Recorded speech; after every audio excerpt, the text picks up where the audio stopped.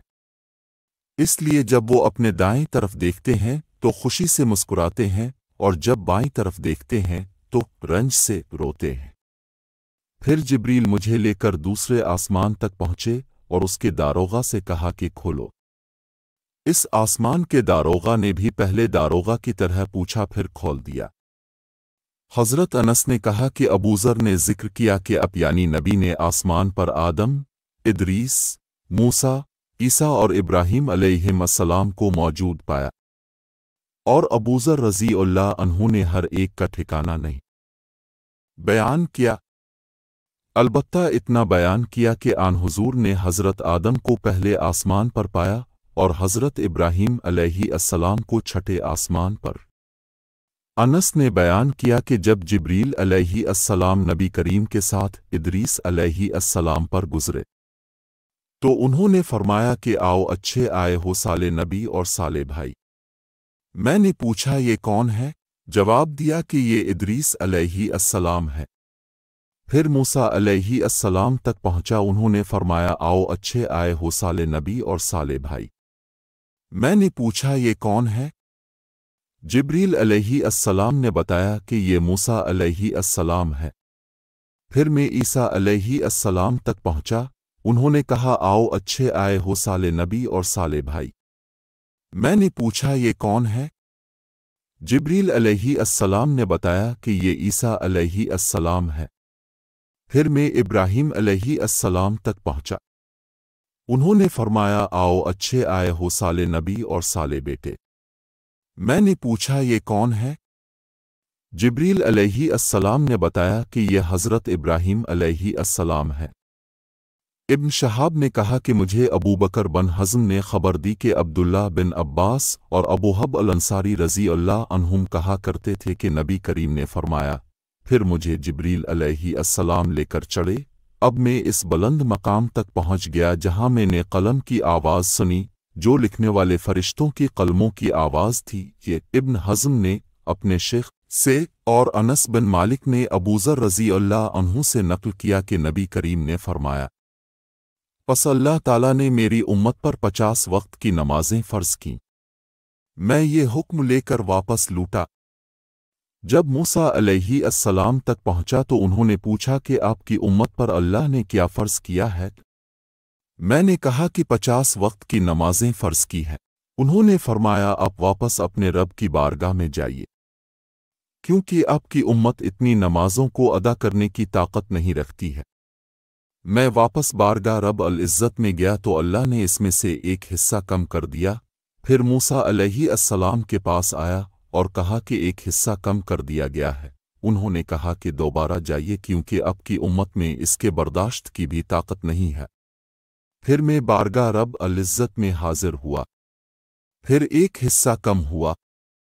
جب موسیٰ علیہ السلام کے پاس پہنچا تو انہوں نے فرمایا کہ اپنے رب کی بارگاہ میں پھر جائیے کیونکہ اب کی امت اس کو بھی برداشت نہ کر سکے گی۔ پھر میں بار بار آیا گیا، پس اللہ تعالیٰ نے فرمایا کہ یہ نمازیں عمل میں 5 ہیں اور ثواب میں 50 کے برابر کے ہیں، میری بات بدلی نہیں جاتی۔ اب میں موسیٰ علیہ السلام کے پاس آیا تو انہوں نے پھر کہا کہ اپنے رب کے پاس جائیے، لیکن میں نے کہا کہ مجھے اب اپنے رب سے شرم آتی ہے۔ پھر جبریل مجھے او تک لے گئے جسے کئی طرح کے رنگوں نے ڈھانک رکھا تھا، جن کے متعلق مجھے معلوم نہیں ہوا کہ وہ کیا ہے۔ اس کے بعد مجھے جنت میں لے جایا گیا، میں نے دیکھا کہ اس میں موتیوں کے ہار ہیں اور اس کی مٹی مشک کی ہے۔ اللہ تعالیٰ نے پہلے نماز میں 2 رکعت فرض کی تھی، سفر میں بھی اور اقامت کی حالت میں بھی۔ پھر سفر کی نماز تو اپنی اصلی حالت پر باقی رکھی گئی اور حالت اقامت کی نمازوں میں زیادتی۔ ہمیں حکم ہوا کہ ہم عیدین کے دن حائضہ اور پردہ نشین عورتوں کو بھی باہر لے جائیں تاکہ وہ مسلمانوں کے اجتماع اور ان کی دعاؤں میں شریک ہو سکیں۔ البتہ حائضہ عورتوں کو نماز پڑھنے کی جگہ سے دور رکھیں۔ ایک عورت نے کہا یا رسول اللہ، ہم میں بعض عورتیں ایسی بھی ہوتی ہیں جن کے پاس پردہ کرنے کے لیے چادر نہیں ہوتی۔ آپ نے فرمایا کہ اس کی ساتھی عورت اپنی چادر کا ایک حصہ اسے اڑا دے۔ اور عبداللہ بن رجاق نے کہا ہم سے عمران قطن نے بیان کیا، کہا ہم سے محمد بن سرین نے، کہا ہم سے عطیہ نے، میں نے حضرت سے سنا اور یہی حدیث بیان کی۔ حضرت جابر بن عبداللہ رضی اللہ عنہ نے تہبند باندھ کر نماز پڑھی، جسے انہوں نے سر تک باندھ رکھا تھا اور آپ کے کپڑے کھونٹی پر ٹنگے ہوئے تھے۔ ایک کہنے والے نے کہا کہ آپ ایک تہبند میں نماز پڑھتے ہیں؟ آپ نے جواب دیا کہ میں نے ایسا اس لیے کیا کہ تجھ جیسا کوئی احمق مجھے دیکھے۔ بھلا رسول اللہ کے زمانہ میں دو کپڑے بھی کس کے پاس تھے؟ میں نے جابر رضی اللہ عنہ کو ایک کپڑے میں نماز پڑھتے دیکھا اور انہوں نے بتلایا کہ میں نے نبی کو بھی ایک ہی کپڑے میں نماز پڑھتے دیکھا تھا۔ نبی کریم نے ایک کپڑے میں نماز پڑھی اور اپنے کپڑے کے دونوں کناروں کو مخالف طرف کے کاندھے پر ڈال لیا۔ انہوں نے نبی کریم کو سلمہ کے گھر میں ایک کپڑے میں نماز پڑھتے دیکھا، کپڑے کے دونوں کناروں کو اپنے دونوں کاندھوں پر ڈال رکھا تھا۔ میں نے رسول اللہ کو حضرت سلمہ رضی اللہ عنہا کے گھر میں ایک کپڑے میں نماز پڑھتے ہوئے دیکھا۔ آپ اسے لپیٹے ہوئے تھے اور اس کے دونوں کناروں کو دونوں کاندھوں پر ڈالے ہوئے تھے۔ میں فتح مکہ کے موقع پر نبی کریم کی خدمت میں حاضر ہوئی۔ میں نے دیکھا کہ اب غسل کر رہے ہیں اور آپ کی صاحبزادی فاطمہ رضی اللہ عنہا پردہ کیے ہوئے ہیں۔ انہوں نے کہا کہ میں نے آن حضور کو سلام کیا۔ آپ نے پوچھا کہ کون ہے؟ میں نے بتایا کہ ہانی بنت ابی طالب ہوں۔ آپ نے فرمایا اچھی آئی ہو ہانی۔ پھر جب آپ نہانے سے فارغ ہو گئے تو اٹھے اور 8 رکعت نماز پڑھی، ایک ہی کپڑے میں لپٹ کر۔ جب آپ نماز پڑھ چکے تو میں نے عرض کی کہ رسول اللہ، میری ماں کے بیٹے حضرت علی بن ابی طالب کا دعویٰ ہے کہ وہ ایک شخص کو ضرور قتل کرے گا، حالانکہ میں نے اسے پناہ دے رکھی ہے۔ یہ میرے خاوند حبیرہ کا فلاں بیٹا ہے۔ رسول کریم نے فرمایا کہ ہانی جسے تم نے پناہ دے دی، ہم نے بھی اسے پناہ دی۔ ہانی نے کہا کہ یہ نماز چاشت تھی۔ ایک پوچھنے والے نے رسول اللہ سے ایک کپڑے میں نماز پڑھنے کے متعلق پوچھا تو آپ نے فرمایا کچھ برا نہیں، بھلا کیا تم سب میں ہر شخص کے پاس 2 کپڑے ہیں؟ رسول اللہ نے فرمایا کہ کسی شخص کو بھی ایک کپڑے میں نماز اس طرح نہ پڑھنی چاہیے کہ اس کے کندھوں پر کچھ نہ ہو۔ میں نے ابو ہریرہ رضی اللہ عنہ سے سنا، وہ فرماتے تھے، میں اس کی گواہی دیتا ہوں کہ رسول اللہ کو میں نے یہ ارشاد فرماتے سنا تھا کہ جو شخص ایک کپڑے میں نماز پڑھے اسے کپڑے کے دونوں کناروں کو اس کے مخالف سمت کے کندھے پر ڈال لینا چاہیے۔ میں نبی کریم کے ساتھ ایک سفر غزوہ بوات میں گیا۔ ایک رات میں کسی ضرورت کی وجہ سے آپ کے پاس آیا۔ میں نے دیکھا کہ آپ نماز میں مشغول ہیں۔ اس وقت میرے بدن پر صرف ایک ہی کپڑا تھا، اس لیے میں نے اسے لپیٹ لیا اور آپ کے بازو میں ہو کر میں بھی نماز میں شریک ہو گیا۔ جب آپ نماز سے فارغ ہوئے تو دریافت فرمایا جابر اس رات کے وقت کیسے آئے؟